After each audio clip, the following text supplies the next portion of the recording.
Here I've got OPPO A73 and let me show you how to clear browsing data on the following device.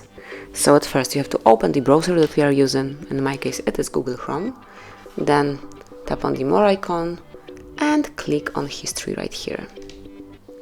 Now you will notice Clear Browsing Data tab, so smoothly select it, and you have some basic and advanced options. So under basic you will find browsing history, cookies and site data, and also cached images and files, and then under advanced you have few more, like saved passwords, autofill from data, and also site settings. And just mark those that you would like to delete, those options, but I would like to clear it fully, so I will mark all of the options.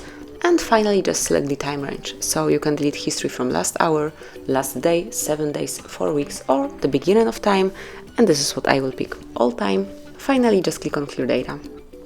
And that's it. As you can see, it has been done. So congrats, thank you for watching. Please subscribe our channel and leave the thumbs up.